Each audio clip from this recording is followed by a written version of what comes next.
I remember, for instance, plowing a field, and I really physically remember plowing the field, changing the gear after you're finished plowing, and you go furrow after furrow, you go to and through, then you put a rake on, and he did everything.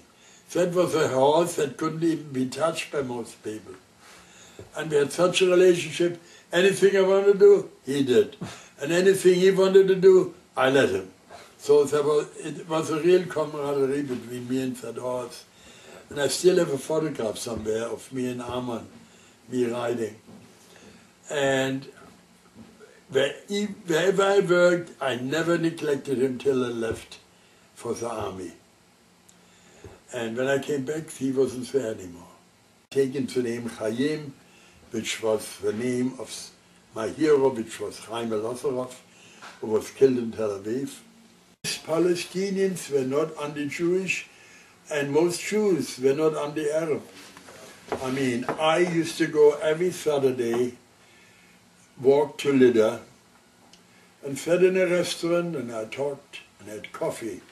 All I had money for, I got £0.5 a month. All I had for is a coffee, which was a penny or so.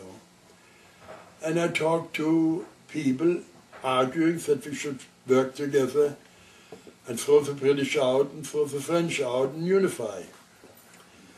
And I rode in buses to Tel Aviv.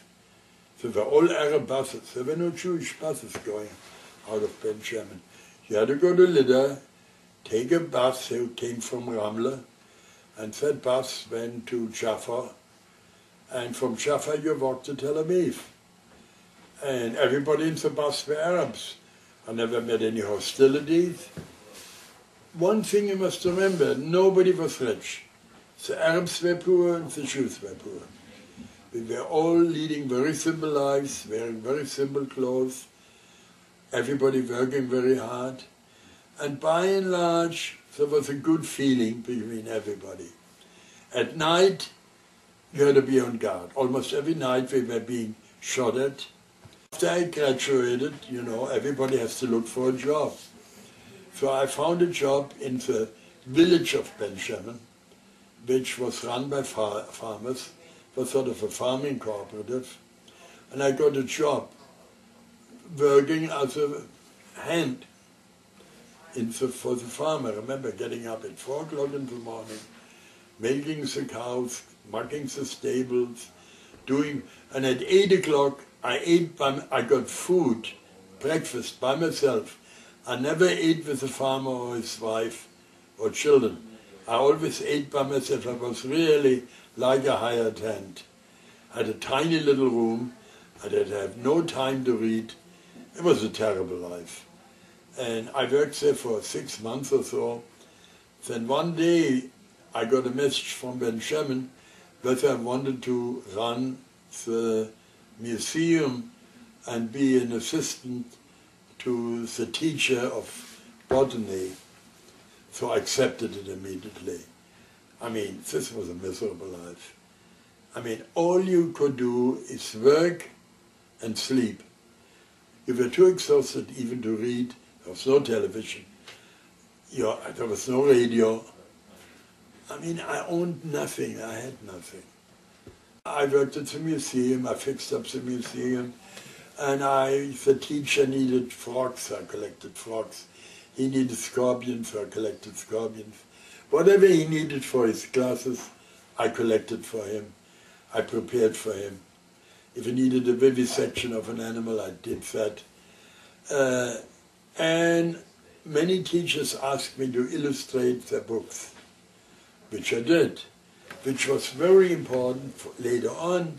But I illustrated at least 3 or 4 scientific books. One was chemical, one was, I forget what it was, several books which teachers published, and I did the illustrations. They were not very good, but they were acceptable. Well, I worked there till the war broke out, and I felt terrible, you know. I surely didn't feel like working for the British. We all hated the British. They were miserable. I remember one day they raided our school and they found all the hidden weapons we had, they confiscated it. And I never forget, there was a little Arab village called Beit Nabala, very close to us. And when we stood on a tower in Ben Shemen, you could see Beit Nabala. I don't know why or how, but one day British tanks surrounded Beit Nabala, opened fire, and as people came screaming out, women, children, old people, anybody, they machine gunned them down. I mean, they did exactly, did you see Gandhi? Yeah. They did exactly what they did in that main square. Beit Nabala was about 2 miles north of Ben Shemen. It was an Arab village. And I don't know why they decided to annihilate that village, but they destroyed the village and then burned it. And it created such a disgust and hatred in all of us, particularly after they raided the school and confiscated all of our weapons. But when the war broke out, you know, I told myself... What year was that? The war broke out in 1939. Yeah.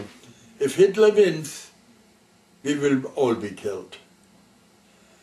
We hated the British, but we felt... You didn't want to say thank you to them for saving our lives. So many of us joined. The sad part of that period is many of us joined voluntarily. I did. Sanne Melnick's husband, who was one of the teachers, he joined. I remember, I don't know it in person, but that was the verse was that Lehman, who was the director of Ben Shemen, went to Jerusalem and asked me and Melnick to not be returned to us because we were vital for running Ben Shemen